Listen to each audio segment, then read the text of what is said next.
Hello दोस्तों, welcome to defence arena. इस video में हम लोग कुछ और क्वेश्चंस देखने वाले हैं ट्रिगो के, और ये फाइनल पार्ट है ट्रिगो का। इसके बाद ट्रिगो ख़त्म हो जाएगी और उसके बाद हम लोग शुरू करेंगे अपना ज्योमेट्री, और उसके बाद अपन शुरू करेंगे अपना मेंसुरेशन वगैरह, और लास्ट में हमारा स्टार्ट बचेगा। ठीक है, तो ये 3 टॉपिक बच जाएंगे और यहाँ पर ट्रिगो ख़त्म हो जाएगी। ओके, तो आज की इस वीडियो में हम 3 क्वेश्चन को कवर करेंगे, और उसके अलावा एक क्वेश्चन था जो लास्ट वीडियो में मैंने बोला था कि मैं बाद में बताऊँगा, तो उस क्वेश्चन को भी देखेंगे। सबसे पहले उसी को कवर अप कर लेते हैं। जैसे कि ये था अपना क्वेश्चन, ठीक है। इसमें मैंने ये बोला था कि I am confuse that how to denote the sides. ठीक है, तो यहाँ पर हमें साइड्स दे नहीं रखी थी, बट मेरे को बाद में पता लगा कि भाई जो साइड्स होती हैं बेसिकली वो एक स्टैंडर्ड रूल होता है उनका, कि जो भी हमारा वर्टिस होगा, जैसे ए वर्टिस है ना, तो जो स्मॉल ए साइड होगी वो इसके अपोजिट वाली होगी। ये वाली साइड जो है स्मॉल ए होगी, ये बी के अपोजिट वाली स्मॉल बी होगी, और सी के अपोजिट वाली स्मॉल सी होगी। ठीक है, स्मॉल सी। अब हमें यहाँ पे निकालना क्या था, जैसे ही हमने डायग्राम बना दिया ना, हमारा क्वेश्चन खत्म हो चुका है। मतलब हम आंसर बस लिखने की देरी है, हमारे पास आंसर आ चुका है।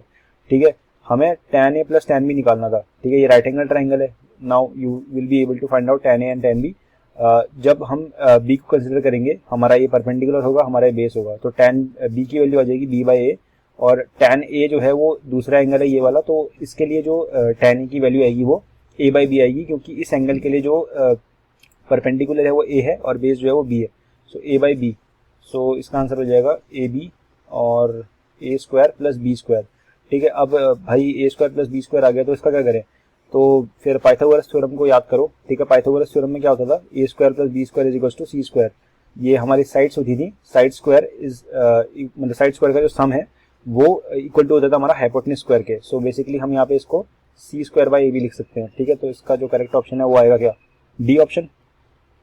आई होप ये क्लियर होगा, इजी क्वेश्चन था ये बहुत। ओके, अब बढ़ते हैं आज के अपने क्वेश्चंस पे।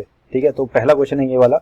इसमें क्या आपको 2 इक्वेशंस दे रखी हैं, 6 plus 8 tan theta is equal to sec theta, और 8 minus 6 tan theta equals to k sec theta. ठीक है, हमें यहाँ पे ना के स्क्वायर की वैल्यू बतानी है। तो ये वैल्यू बताने के लिए हमको हमारे पास यहाँ पे 3 वेरिएबल है बेसिकली। ठीक है, एक आपका tan थीटा, मतलब वेरिएबल नहीं कहूँगा बट ठीक है, tan थीटा, सेक थीटा और के है आपके पास। ठीक है, तो क्या करो कि ये जो tan थीटा है ना, इसको एलिमिनेट कर दो। ठीक है, एलिमिनेट करने के लिए क्या करोगे, इसको हम 6 से मल्टीप्लाई करेंगे। क्यों मल्टीप्लाई किया? क्योंकि नीचे हमारा 6 tan थीटा था, और इसको हम 8 से मल्टीप्लाई करेंगे, तो यहाँ पर आएगा 36 plus 48 tan theta is equals to 6 sec theta. ठीक है, और नीचे आ जाएगा हमारा 64 minus 48 tan theta, it will be equal to 8 k sec theta. Okay, now अगर आप इसको ऐड करोगे, ये मान लो इक्वेशन 1 है, ये इक्वेशन 2 है, if you add them up, ये 48 कैंसिल हो जाएगा, और ये 36 और 64 हो जाएगा 100, it will be equal to 8 k plus 6 sec theta, और यहाँ से हमारे सेक थीटा की वैल्यू आ जाएगी 100 डिवाइडेड बाई 8 के प्लस 6। ठीक है, सेक थीटा की वैल्यू आ गई। अब क्या करो, जो हमारा ये इक्वेशन है 8 माइनस 6 tan थीटा, सबसे पहले tan थीटा को हटाओ। जो हमारा sec square theta minus tan square theta होता है, इट इज इक्वल्स टू 1। तो हम जो tan थीटा है उसको हम लिख सकते हैं under root of sec square theta minus 1। ठीक है, तो under root of sec square theta minus 1 and it will be equal to k sec theta. ठीक है, अब यहाँ पर क्या करो, 8 माइनस के सेक थीटा को एक तरफ ले जाओ, it will be equal to 6 root sec square theta minus 1, दोनों जगह होल स्क्वायर कर दो। ठीक है, it will be 8 plus k square sec square theta, यहाँ पर 8 स्क्वायर होगा, minus 16 k sec theta, it will be equal to 6 sec square theta minus 6, sorry इसको ऐसे लिख दो तुम, 6 sec square theta minus 6। Okay, तो माइनस 6 स्क्वायर, और यहाँ पर भी स्क्वायर आएगा, तो ये क्या हो जाएगा, अगर मैं सबको एक तरफ लेके आऊँ तो ये हो जाएगा के स्क्वायर माइनस ये 6 स्क्वायर आएगा, तो 6 स्क्वायर होता है 36, k square minus 36 sec square theta minus 16 k sec theta, और ये 8 स्क्वायर और ये 6 स्क्वायर मिलके 10 स्क्वायर बनाते हैं, जो कि होता है 100 इक्वल्स टू 0। ठीक है, अब यहाँ पर क्या करो, ये जो सेक थीटा की वैल्यू हमने निकाली थी ना यहाँ से, ये वाली, ये सेक थीटा की वैल्यू पुट कर दो यहाँ पे सेक स्क्वायर के पास, और यहाँ पे सेक के पास। तो यहाँ से आपके पास एक इक्वेशन आ जाएगी और वहाँ से आपके पास के की वैल्यू आ जाएगी, ठीक है। तो जो भी के की वैल्यू आएगी वो टिक कर देना, ठीक है। थोड़ा लेंदी हो जाएगा इसलिए मैं इसको शॉर्ट रख रहा हूँ, ठीक है। बस समझा दे रहा हूँ कि कैसे निकालना है आंसर। ये थोड़ा लेंदी क्वेश्चन है, ठीक है। तो आप देख रहे हो सीडीएसई में लेंदी क्वेश्चन आते हैं, ठीक है। तो उसी हिसाब से अपने टाइम को मैनेज करना, क्योंकि जैसे मैंने बताया था लास्ट वीडियो में कि जो आपके शॉर्ट क्वेश्चन है, जल्दी होने वाले क्वेश्चन है, ठीक है, उनको पहले फटाफट निपटा लेना और अपनी प्रैक्टिस इतनी रखना कि आपको पता हो कि हर क्वेश्चन का जो ऑप्टिमम सॉल्यूशन है वो क्या है, ठीक है। जैसे जो सीडीएसई में पैटर्न होता है ना वो रिपीट होता है, ठीक है। तो आपको पता लग जाएगा कि किस तरह के क्वेश्चन को हमें किस वे में टैकल करना है, ठीक है। अगर आप हर क्वेश्चन को उसका जो ब्रूट फोर्स मेथड है, ब्रूट फोर्स सॉल्यूशन है, अगर आप उससे करने जाओगे तो वो लेंदी पड़ेगा आपको, ओके। तो 58 क्वेश्चन था, इसका आंसर जो भी आएगा टिक कर देना, के की वैल्यू आएगी कुछ, ओके। ओके, तो अब हम अगले क्वेश्चन की तरफ बढ़ते हैं। इस क्वेश्चन में क्या है कि बोला हुआ है a pole on ground leans at 60 degree with the vertical. तो एक पोल है, ठीक है, वो वर्टिकल के साथ, लेट्स से ये हमारा वर्टिकल है, इस वर्टिकल के साथ 60 डिग्री का 60 डिग्री पर लीन कर रहा है, ओके। एंड ऑब्वियसली ग्राउंड पे है, तो ग्राउंड पे एक पॉइंट है एक्स, एक पॉइंट है लेट्स से पी, और ये पॉइंट की दूरी इसके बेस से एक्स है, ठीक है। और ऐसा बोला हुआ है कि ये जो पोल है इसके जो 2 हाफ्स हैं, तो 2 हाफ्स अगर दिखाने हैं तो उसके लिए हमें इसको आधा आधा करना ही पड़ेगा। तो ये मान लो इसका मिड पॉइंट है, ठीक है। तो एक हाफ ये हो गया, एक हाफ ये हो गया। तो इसका जो पहला हाफ है और इसका जो दूसरा हाफ है वो जो है इक्वल एंगल को सबटेंड कर रहे हैं, ठीक है। तो एंगल है एम, लेट्स से एम है, ठीक है। तो अगर ऐसा है तो उसने हमें बोला है कि हमें क्या निकालना है, हमें लेंथ ऑफ पोल निकालनी है। तो हमें बेसिकली ये चीज़ निकालनी है, ये लेंथ निकालनी है, ठीक है। अब देखो इस क्वेश्चन में ना कुछ चीज़ मिसिंग है, वो मैं समझाता हूँ कैसे। अगर आप इस क्वेश्चन को ध्यान से देखो, यहाँ पर एक साइड जो है वो इक्वल है, ठीक है, दोनों ट्रायंगल में एक साइड कॉमन है और एक एंगल इक्वल है। तो यहाँ पर क्या बन रहा है हमारा angle sorry naught angle, it is side angle या फिर एंगल साइड, ठीक है। तो ऐसी तो कोई कॉन्ग्रुएंसी होती नहीं है, ठीक है। तो इसका मतलब ये जो ट्रायंगल है ना ये कॉन्ग्रुएंट प्रूव नहीं हो पाएंगे, ये दोनों ट्रायंगल, ये वाला और ये वाला, ये कॉन्ग्रुएंट प्रूव नहीं हो पाएंगे। लेकिन पता नहीं क्यों, बट लोगों ने, जो मैं ऑनलाइन सॉल्यूशन देख रहा था उसमें लोगों ने पता नहीं क्यों इसको कॉन्ग्रुएंट प्रूव करवा रखा था जबरदस्ती, ठीक है। बट ये कॉन्ग्रुएंट नहीं हो पाएंगे, इसमें एक कोई कंडीशन देनी पड़ेगी उनको जिससे ये कॉन्ग्रुएंट प्रूफ हो, ठीक है। अब देखो ये क्वेश्चन आया हुआ है सीडीएसई में, ठीक है। सीडीएसई में जो ट्रिगो आती है उसका लेवल होता है बहुत मतलब सिंपल, ठीक है, बहुत इजी होता है, ठीक है। तो एक बात पक्की बात है एक कि जहां जहां पे ट्रिग्नोमेट्री यूज हो रही है that should be a right angle triangle, ठीक है। ऐसा हो ही नहीं सकता कि ट्रिगो किसी नॉन राइट एंगल ट्रायंगल में यूज हो रही है इन सीडीएसई पेपर। होगा भी तो बहुत रेयर होगा, बट मतलब 99% चांस है कि ऐसा कोई क्वेश्चन नहीं आएगा जहां पर एक नॉन राइट एंगल ट्रायंगल में हम ट्रिगो का यूज कर रहे हैं, ठीक है। वो फिर एक अलग चीज हो जाती है।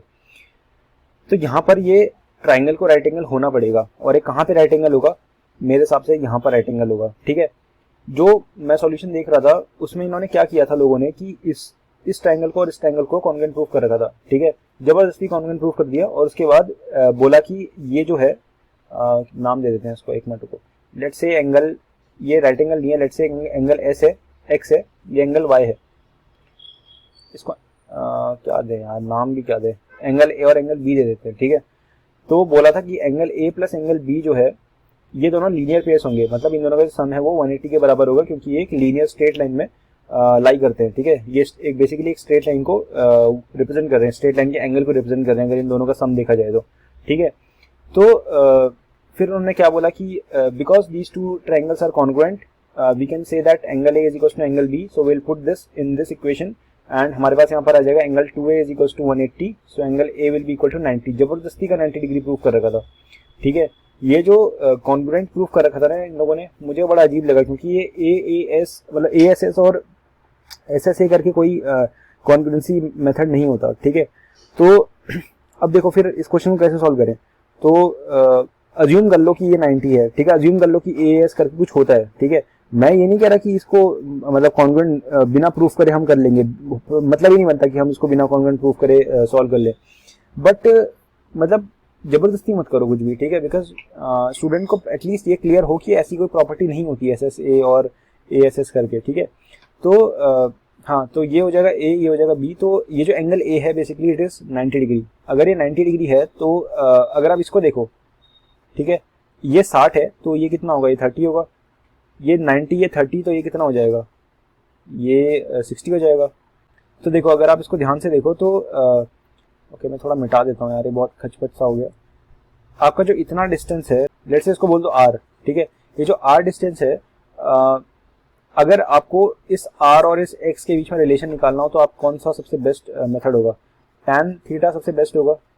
नहीं, टैन थीटा नहीं होगा, साइन थीटा सबसे बेस्ट होगा, क्योंकि आपके पास एंगल है, ये एंगल के अपोजिट है आपका परपेंडिकुलर, और ये आपका हाइपोटेन्यूस है। ओके, सो साइन थीटा में मैं थीटा की जगह 60 रखता हूँ। Sine 60 is equals to r divided by x. Got it? तो साइन 60 की वैल्यू होती है हमारी √3/2, it will be equal to r by x. तो यहाँ से आपकी आर की वैल्यू आ जाएगी √3/2 एक्स के फॉर्म में, ठीक है, मतलब एक्स के फॉर्म में ये आपकी वैल्यू आ रही है आर की, ठीक है। And it will be obviously meter, क्योंकि सब कुछ मीटर में दे रखा है, ऑल्दो फर्क नहीं पड़ता, कुछ भी लिख दो यहाँ पे। ओके, तो उसके बाद ये जो है हमारी हाफ लेंथ है, ठीक है, r is the half length of the pole. So full length के लिए हम इसको 2 से मल्टीप्लाई करेंगे, it will be equal to √3। So this will be the full length and the correct option will be option b. Okay, √3x, sorry x was missing, ठीक है। तो ये 59th क्वेश्चन था। यहाँ पर जबरदस्ती कॉन्ग्रुएंसी प्रूफ करने की जरूरत नहीं है, ठीक है, वहाँ पर MCQ का पेपर है, वहाँ पे आपको लिखना तो है नहीं, पूरा एक्सप्लेन तो करना नहीं है। सो सिंपली एक काम करो, जब आप इस पॉइंट पे आओगे कंसिडर कर लो कि ये 90 डिग्री है, ठीक है। तो अगर आपने इसको एक बार 90 कंसिडर कर लिया तो ये राइट एंगल ट्रायंगल बन गया, और फिर यहाँ पर ट्रिगो का वो लगाओ, रेशियो लगाओ, जैसे यहाँ पे मैंने साइन 60 लगाया कंसिडरिंग दिस एंगल, और मेरा आ गया ये r/x, और r/x से मेरे को r की वैल्यू मिल गई, that is the half length of the pole in the form of x। And उसके बाद मैंने उसको 2 से मल्टीप्लाई करके मैंने फुल लेंथ ऑफ पोल को निकाल लिया, ठीक है। तो ये 59th क्वेश्चन था। आई होप ये समझ आया होगा, और कोई भी डाउट है तो पूछ लो। ओके, 60th क्वेश्चन है। ये थोड़ा इंटरेस्टिंग क्वेश्चन है, और क्यों इंटरेस्टिंग है, क्योंकि ये 3D में है क्वेश्चन, ठीक है। जैसे इसमें क्या बोला गया है, इसमें बोला हुआ है कि एक वर्टिकल टावर है, ठीक है, वो एक रेक्टेंगुलर फील्ड के कॉर्नर पे है, ठीक है। तो पहले हम रेक्टेंगुलर फील्ड बनाते हैं। तो लेट्स से ये हमारा एक रेक्टेंगुलर फील्ड है, ठीक है। यहाँ पे कहीं ये एक वर्टिकल टावर है, ठीक है। इस टावर को ना मैं थोड़े दूसरे कलर से बना देता हूँ सो दैट कंफ्यूजन ना रहे। तो लाल पेन से मैं एक वर्टिकल टावर बना रहा हूँ, ठीक है। तो ऐसा बोला है कि ये जो टावर का टॉप है ये एंगल सबटेंड करता है 60 डिग्री और 45 डिग्री इसके नियरर कॉर्नर पे। तो इसके नियरर कॉर्नर कौन कौन से हैं? एक तो ये वाला है, एक ये वाला है, ये वाला फादर कॉर्नर है, ये वाला फादर कॉर्नर है, ठीक है, और ये दोनों नियरर हैं, ये वाला और ये वाला। तो नियरर पे ये एंगल सबटेंड करता है। तो पहला एंगल ऐसे करेगा सबटेंड, और दूसरा एंगल ऐसे करेगा। तो इस वाले पे कर रहा है 45, और इस वाले पे कर रहा है ये 60 डिग्री, ठीक है। ये मान लो कि ये x है हमारा, और ये हमारा y है, ठीक है। ये हमारी x ब्रेड्थ है, और ये y जो है हमारी लेंथ है। अगर ये लेंथ ब्रेड्थ है तो इसका जो डायगोनल होगा, can you find the value of the diagonal? आप निकाल लोगे √(x² + y² using the Pythagoras theorem, ठीक है। जैसे ये y है और ये x है, तो ये भी तो x है ना, तो ये y और x है, और पाइथागोरस लगाओगे तो ये जो डायगोनल है वो निकल जाएगा, because diagonal is acting as an hypotenuse. Okay, मान लो ये जो हाइट है h है, ठीक है। अब हम क्या करेंगे, हम इस हाइट के साथ x और y का रिलेशन निकालेंगे, ठीक है। तो यहाँ पर मैं tan 45 यूज करता हूँ। tan 45 is equals to h/y perpendicular upon base. tan 45 1 होता है, तो y is equals to h हो जाएगा। ऐसे ही हम यहाँ पर भी tan 60 यूज करेंगे, तो tan 60 is equals to h/x। So tan 60 की वैल्यू होती है √3 इज इक्वल्स टू h/x। तो x की वैल्यू क्या आ जाएगी, h/√3, ठीक है। अब हम डायगोनल के साथ भी रिलेशन निकाल देते हैं। तो डायगोनल है हमारा √(x² + h²), sorry not h², x² + y², it is equals to h/√3 का whole square plus h², it is equals to h बाहर आ जाएगा, बिकॉज h² है तो कॉमन है और वो बाहर आ जाएगा, और अंदर बचेगा 1/3 + 1। So it is equals to h ये 3 का जब एलसीएम लोगे तो ये ऊपर चले जाएगा, यहाँ पे 3 बन जाएगा, और ये 3 + 1 4 हो जाएगा, 4/3 हो जाएगा, ठीक है। तो 4 बाहर आ जाएगा, 2 के फॉर्म में, और 2h/√3 करके हमारा डायगोनल भी आ गया, ये हमारा डायगोनल है, ठीक है। ओके, अब देखो यहाँ पे अपने को निकालना क्या है, if theta is the angle that tower subtends at the farther corner. तो फार्दर कॉर्नर है हमारा ये वाला, ठीक है, ये वाला फार्दर कॉर्नर है। तो ये जो थीटा है, बोल रहे हैं कि ये एंगल जो है ये फार्दर कॉर्नर पे सबटेंड कर रहा है, और अपने को इसकी वैल्यू बतानी है, ठीक है, नहीं कॉट थीटा की वैल्यू बतानी है अपने को, ठीक है। तो मैं कॉट थीटा की वैल्यू अगर बोलूँ तो क्या होती है, ये होती है हमारी base upon perpendicular, and it is equal to, यहाँ पर बेस क्या है, यहाँ पर बेस है हमारा ये डायगोनल, ये हमारा बेस है। अगर मैं इस थीटा के हिसाब से देखता हूँ, ये बेस है और ये परपेंडिकुलर है।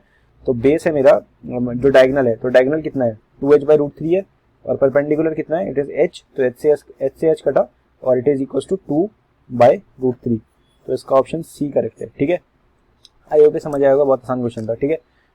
ये मैं समझा रहा हूँ इस वजह से मुझे बहुत टाइम लग रहा है, ठीक है, बट जब आप करोगे ना तो काफ़ी जल्दी हो जाएगा, विद इन 2 मिनट्स हो जाएगा ये क्वेश्चन, ठीक है।